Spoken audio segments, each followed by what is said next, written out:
I'm Norman Bewley. Let's get started. When people see us play a brass instrument, most people think, we're just blowing like a huff and puff kind of breath to play, which is really not the case. When you play a brass instrument, you're actually singing in a whisper, which I call a vocal breath. You go higher, lower, or louder and softer. And you're singing in a whisper when you play. Now that, of course, won't play a brass instrument by yourself. And if you actually use your voice to, that's singing. We're not actually singing, but we're using what I call a vocal breath, or you could also call it a whisper breath to play. And when your mouth and your lips come together to form your embouchure, they take that vocal breath or whisper breath and compress it, put it into higher pressure air that looks like we're blowing, but we're actually singing in a whisper, and it's getting converted in your mouth along with your lips and your embouchure into what we call resistance. And that's how we're actually blowing. That way we have the lyrical vocal approach that we kind of want with brass instruments, the sustain, huffing and puffing. You can't do that for 4 counts. There's no sustain to it. Where singing, you can, and we're just taking that only in a whisper. Now, we're not using our voice. If you sing, that's not playing a brass instrument correctly. We're using our breath like a whisper breath to turn into compressed air like that.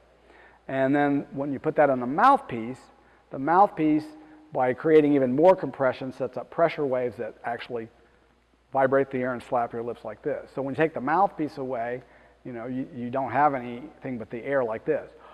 You notice when I'm blowing air through my lips, they're not buzzing yet because I don't have the mouthpiece to set up those pressure waves and hit them. Let me show you.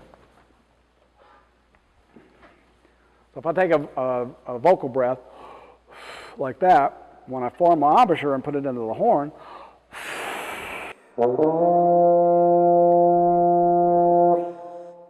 see, it's making a sound. When I take it away, I'm not buzzing anymore. And then we go high-low, low, middle, high I had earlier. I'm singing in a whisper. To do that, I want to put my embouchure with it, and you can hear the pitch go up and down. And the trombone, the tuba, they all do the same kind of thing.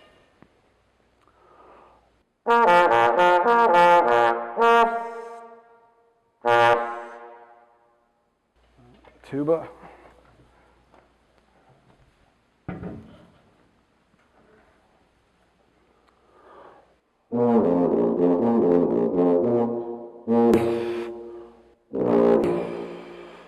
So they all have that breath going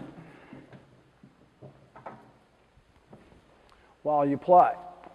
And that's where we get our musical effects, where you can have many of the nuances that you'd get with singing and play things very lyrical, whatever.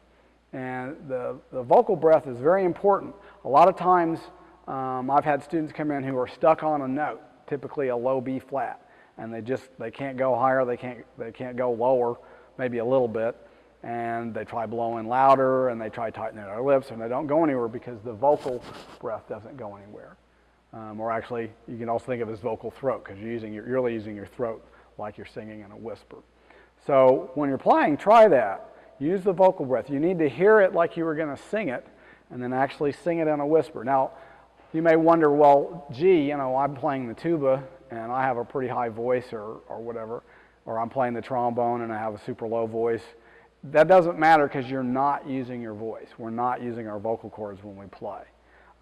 It's simply a whisper breath, so it doesn't matter how high or low your voice is. You want to basically feel like you're in the middle of your voice when you're in the middle of your instrument doing the vocal breath. And then the horn size and mouthpiece size and your embouchure, whatever, has a lot to do with like what range you're actually in. So the vocal breath is a very helpful tool, and it's very useful to know because it's very critical in playing a brass instrument well.